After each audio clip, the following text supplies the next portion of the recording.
Good day, everyone. Welcome to another fun day of learning in English Class 10. Last week, we had an overview of what argumentative essay is.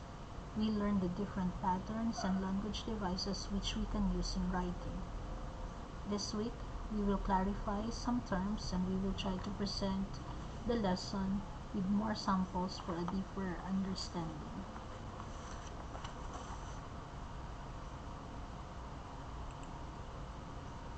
Let us begin with the definition of argument. It is a reason or set of reasons given with the aim of persuading others that an action or idea is right or wrong. For example, in the topic, education should be free for everyone, a person can agree or disagree on this topic. I have two samples of arguments that show an agreement. The first one, the economic change has caused many families to struggle financially and have to choose whether or not to send their children to college to pursue a good education. The second argument, it is better for our economy to be highly educated, and if you do not meet this standard, opportunities are very limited for you to afford a certain lifestyle. Now, let's move to the key structural elements of argumentative writing. First one is the proposition or claim. So we learned that this serves as the point of reference of the argumentative writer. It is the statement or assertion that expresses the judgment or opinion of the writer. It determines which side of the argument one is taking. For the topic, tobacco or cannabis products to be legalized, if you argue that this should be made illegal, make a point to express why you took your position. You may provide exact reasons to show how tobacco products may be damaging people's health. And then present evidence. So evidence, your pros or your supporting ideas. This is where you should provide factual substantiation for your reasons from outside resources. It is very important to give citations and references for where you gathered your evidence. If there is no proof, the evidence may not be taken into account. Lastly, the counter-arguments, your cons or refutats. This is where you need to present the other side of the issue. You provide the opposing argument from your point of view. After stating the counter-arguments, you should state why they are false, weak, or ineffective by presenting further evidences. Last week, we also learned the patterns for argumentative essay. So we learned that there are three patterns. Pattern A, which begins with the thesis statement, followed by the pros or the supporting ideas, and then the cons or counter arguments, and the conclusion as the last part. For pattern B, this is almost the same as pattern A because you begin it with the thesis statement, then you also have your pros and cons and conclusion. The difference is that you present the cons first before you present the pros. The last pattern, pattern C, is very different from the two. You begin it with the thesis statement, but you only present the counter-arguments and refutals, but there are no pros or supporting details. After your counter-arguments or all counter-arguments are presented and the refutals are presented, you end it with your conclusion. Now, an argumentative essay is usually written in a five-paragraph structure. So you have an introduction, 2 to 3 body paragraphs, and the conclusion.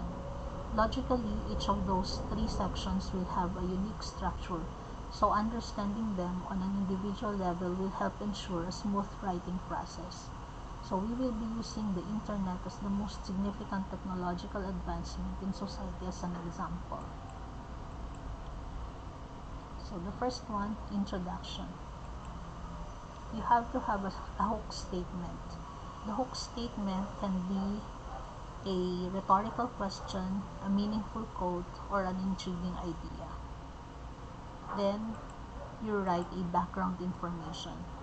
The background information should not reveal any of the main arguments from the body.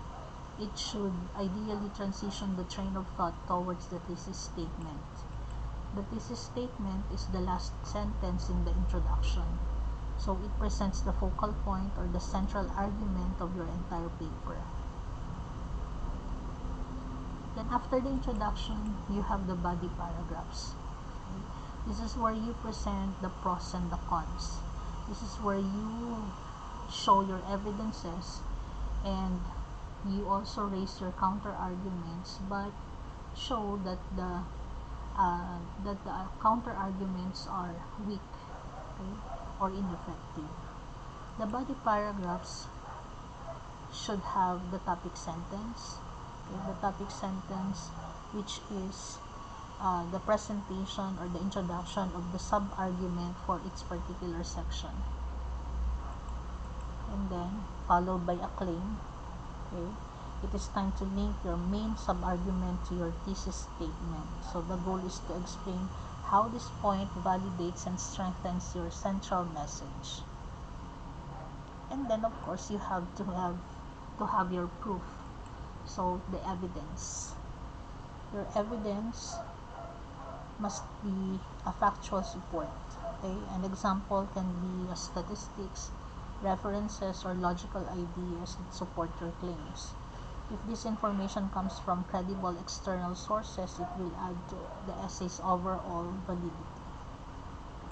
And then the last one is the concluding statement.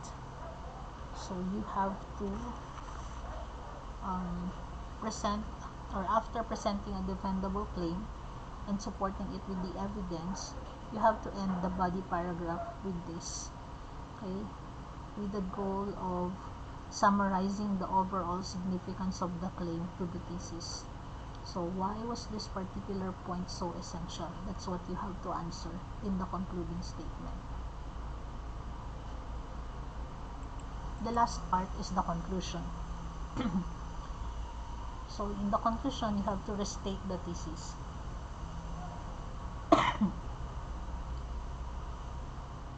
The first sentence of any conclusion should always be a restatement of your central message. Using assertive language, restate your thesis in a "I have 100% proven this point" kind of way.